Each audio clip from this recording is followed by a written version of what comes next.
Good morning po. Inayos ko po yung aking welding machine, inverter type. Kawasaki po yung model. Bigla pong umusok itong mylar capacitor.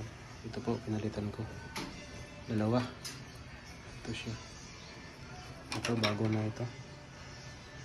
Ito yung Kawasaki ko na model 1915 ko pa to 2015 ko pa to na bili ito, at sinubukan kong ayusin at nag-order ako ng Shopee.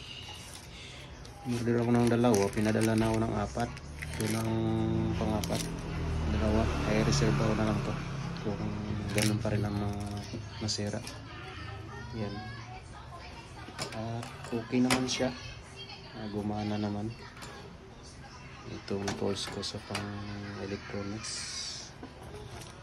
Ayan, gumana to. Ang value ng capacitor is 475k, 400 volts.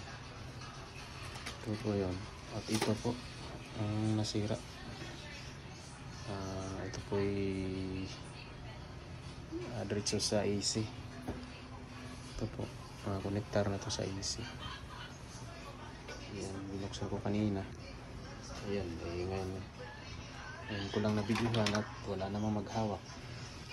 Kaya ito, ano pa ito? 2015 ko pa ito nabili. Ayan, matagal na to sa akin. 200 ampere na, ayan, 200 ampere. Tinisting ko po okay naman siya.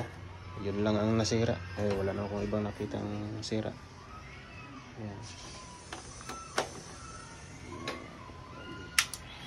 Gumana na siya. Ito lang po talagang sira niya. At natisting ko pa yan. Tinisting kong mag-build. Ayos naman. Ayan. Ito lang niya. Matagal nang sira na ring digital na monitor. Sira na ito, matagal na itong sira. Pero okay naman siya, ma-adjust pa din itong ampere. Ang sira niya. Kung mayroon kayong inverter na sira, na buksan nyo lang at nakikita nyo yung kalimitan naman itong masira.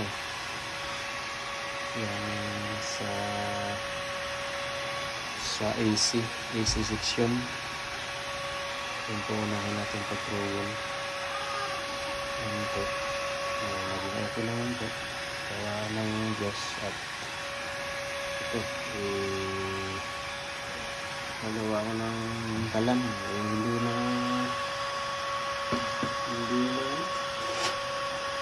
yung kalan ko ang gagawin. Hindi siya na hindi na lang kulang. Nasira ng linggo. Ayan. Kaya inayos ko ito. Tignan pa lang ito yung gagawin. Ayan. Ditanggal rin. Yan pa siya. Anak, pwede ditong tanggalin ito. Ayan. Pero kulang pa ito. May pa ito dito. Yung splash pro. Splash. May pa ito siya. Yung dati kong gawa. Yung splash. Kasi delikado pala pag walang pang anti-splash. Talagang malakas ang apoy pag hindi natin lagyan. Ito ba? Ito yung ko. Marami pa itong plano. Ito lang na ito, naayos na. Thank you, good morning. Hanggang dito na. God bless sa lahat.